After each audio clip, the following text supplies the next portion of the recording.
నమస్తే, welcome to Telugu రాజ్యం special story. YSRCP బతుకుతుంది, మళ్ళీ అధికారంలోకి వస్తుంది. జగన్ 2.0లో 30 ఏళ్ల పాటు ఈ రాష్ట్రాన్ని పాలిస్తాం, అందరికీ మంచి చేస్తాం, కార్యకర్తలకు అండగా నిలబడతాం అంటూ మాజీ ముఖ్యమంత్రి వైఎస్ జగన్మోహన్ రెడ్డి ఇటీవల కార్యకర్తల్లో భరోసా నింపే ప్రయత్నం చేశారు. అయితే ఆ దిశగా ఆయన ఒక్క అడుగు కూడా ముందుకు వేయట్లేదు.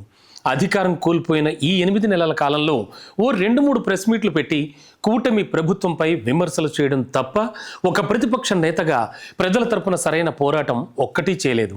నిత్యావసర వస్తువుల ధరలు మండిపోతున్నా, చంద్రబాబు ఎన్నికల వేళ ఇచ్చిన సూపర్ 6 హామీలు అమలు చేయకపోయినా, రాష్ట్రానికి పెట్టుబడులు రాకపోయినా, విశాఖ ఉక్కు ఫ్యాక్టరీపై ఇంకా ప్రైవేట్ కత్తి వేలాడుతున్నా కూడా రాష్ట్రంలో హత్యలు, అత్యాచారాలు యథేచ్ఛగా సాగిపోతున్న వైఎస్ఆర్సీపీ జనం తరపున పోరాడకుండా కేవలం ప్రెస్ మీట్లకు, టీవీల్లో చర్చలకు మాత్రమే పరిమితమైంది.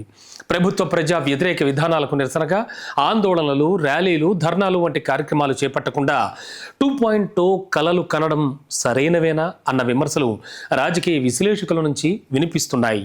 రాజకీయాల్లో హత్యలుండవు, ఆత్మహత్యలే అనే నానుడి ఏపీలో వైఎస్ఆర్ కాంగ్రెస్ పార్టీ ప్రస్తుత పరిస్థితికి అద్దం పడుతోంది.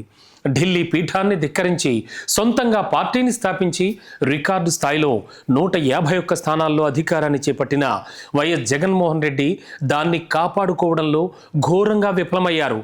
సెల్ఫ్ గోల్ లైన్ అధికారానికి దూరం చేసిందన్నది విశ్లేషకుల మాట. బటన్ నొక్కుడే కొంప ముంచిందా అనే సందేహాలు కూడా లేకపోలేదు. తన 5 ఏళ్ల పదవీ కాలంలో 2,71,000 కోట్ల డీబీటీ ద్వారా సమాజంలో వివిధ వర్గాల బ్యాంక్ ఖాతాలకు నేరుగా బటన్ నొక్కి జమ చేశామని జగన్ ఇప్పటికీ గర్వంగా చెబుతూ ఉంటారు. తమ రాజకీయ ఎదుగుదలకు ఈ బటన్ నొక్కుడు ఎంతో ఉపయోగపడుతుందని భావించిన ఆయన అప్పులు చేసి మరీ క్రమం తప్పకుండా డబ్బులు జనాలకు పంపిణీ చేశారు. అయితే ఎంత పెద్ద మొత్తంలో జనానికి డబ్బు పంపిణీ చేసినా కూడా ఆయన ఎక్కడా పార్టీని ఇన్వాల్వ్ చేయలేదు. అంతా వన్ మ్యాన్ షోగా ఆయనే బటన్ నొక్కడం, లబ్ధిదారుల ఖాతాలకు నేరుగా డబ్బులు జమ కావడమే జరిగింది.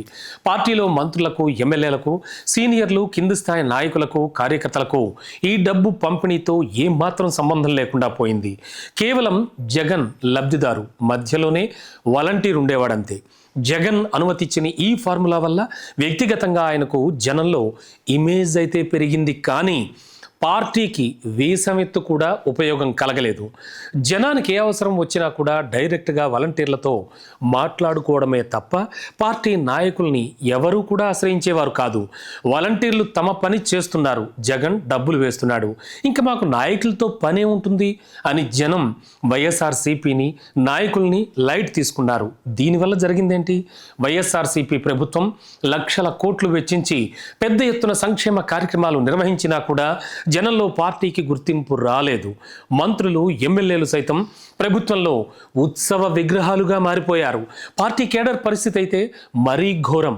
ఈ విధంగా ప్రజలకు పార్టీ దూరం కావడం ఎన్నికల్లో ఓటింగ్పై తీవ్ర ప్రభావాన్ని చూపించింది. పార్టీకి ప్రజల్లో సానుకూలత ఉన్న బూత్ వరకు ఓటర్ను తీసుకెళ్లే దిక్కు లేకుండా పోయింది. జగన్ వన్ మ్యాన్ షో వల్లే పార్టీకి ఈ దుస్థితి దాపరించింది. కూటమి ప్రభుత్వం తమకు ప్రతిపక్ష హోదా ఇవ్వలేదన్న ఒకే ఒక కారణంతో తమ పార్టీ అసెంబ్లీని బహిష్కరిస్తున్నట్లు జగన్మోహన్ రెడ్డి ప్రకటించడం రాజకీయంగా సరైన ఎత్తుగడ కాదు అనే విమర్శలు వినిపిస్తున్నాయి. అసెంబ్లీ వేదికగా ప్రభుత్వ తప్పిదాలను, వైఫల్యాలను ఎండగట్టే చక్కని అవకాశాన్ని వదులుకోవడం తెలివైన నిర్ణయం కాదు. ప్రతిపక్ష హోదా ఇవ్వకున్నా తనకిచ్చిన సమయం మేరకు అసెంబ్లీలో మాట్లాడుతూ ప్రజా సమస్యలను ప్రస్తావిస్తూ పార్టీ గొంతును వినిపిస్తే ఉండేది. చాక్లెట్ ఇవ్వకుంటే నేను స్కూలుకు పోను అనే ఓ చిన్న కుర్రాడు మారాన్ చేసినట్లు నాకు ప్రతిపక్ష హోదా ఇవ్వకుంటే నేను అసెంబ్లీకి వెళ్ళనని చెప్పడం సరైన పద్ధతి కాదు. వైఎస్ఆర్సీపీ చేసిన ఈ రాజకీయ తప్పిదాన్నే కూటమి ప్రభుత్వ నేతలు పదే పదే ఎత్తి చూపుతూ జగన్ను మరింత బద్నాం చేస్తున్నారు. ప్రజా సమస్యల ప్రస్తావనే వేదికైన అసెంబ్లీని విడిచి సాము చేయడం రాజకీయంగా జగన్మోహన్ రెడ్డికి ఏమంత ప్రయోజనకరం కూడా కాదు. ఈ విషయాన్ని ఆయన ఎంత త్వరగా గుర్తిస్తే పార్టీకి, ఆయనకు అంత మంచిది అనే వాదనలు వినిపిస్తున్నాయి. గడిచిన సార్వత్రిక ఎన్నికల్లో కేవలం 11 స్థానాలకే పరిమితమై ఘోర ఓటమిని మూటగట్టుకున్న జగన్మోహన్ రెడ్డి అప్పటి నుంచి ప్రజల్లోకి వచ్చిందే లేదు. సంక్రాంతి పండగ వెళ్లిన తర్వాత ప్రతి జిల్లాలో 2 రోజుల చొప్పున బస చేసి పార్టీ పటిష్టతకు కృషి చేస్తానని జగన్మోహన్ రెడ్డి చెప్పారు. కానీ పండగ వెళ్లి నెల దాటినా ఇప్పటి వరకు ఆ నిర్ణయాన్ని అమలు చేయనేలేదు.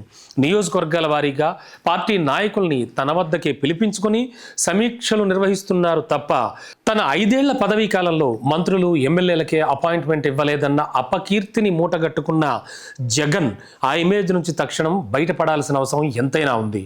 పాదయాత్ర నిర్వహించడం వల్లే జనానికి, నాయకులకు, కార్యకర్తలకు తాను దగ్గరయ్యాను అనే సంగతిని ఆయన మర్చిపోతే ఎలా? నాడు వైఎస్ రాజశేఖర రెడ్డి అయినా, నేడు జగన్ అయినా, ప్రతిపక్షంలో ఉండగా చంద్రబాబు నాయుడు అయినా జన నేతలుగా ఎదిగారు అంటే నిత్యం జనం సమస్యలపై పోరాటం వల్లనే. జగన్ తన పోరాట స్ఫూర్తిని మళ్ళీ కొనసాగించాలి, జనంలోకి రావాలి, జనం సమస్యలపై పోరాడాలి. ప్యాలెస్లో పరదాల మాటను గడిపే నాయకుడు అని తన మీద పడ్డ ముద్రను జగన్మోహన్ రెడ్డి చెరిపేసుకోవాలి. జిల్లాల వారీగా కాదు, నియోజకవర్గాల వారీగా పర్యటనలు జరపాలి. పార్టీలో జవసత్వాలను నింపాలి. నాయకులు, కార్యకర్తలకు భరోసా ఇవ్వాలి. పార్టీ నాయకులు, కార్యకర్తలతో కలిసి జనంలోకి దూసుకుపోవాలి. వారితో మమేకం కావాలి. ప్రజల కష్టాలను, కడగండ్లను గట్టెక్కించే మార్గాలు అన్వేషించాలి. కొత్త కొత్త పోరాట పంథాలను అనుసరించాలి.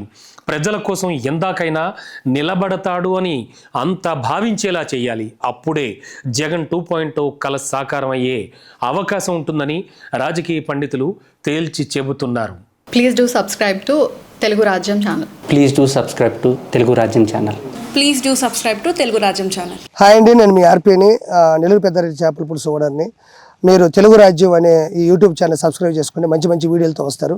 Thank you so much. Hi people, I'm Sonakshi Verma and you please watch Telugu Rajyam and please subscribe to the channel.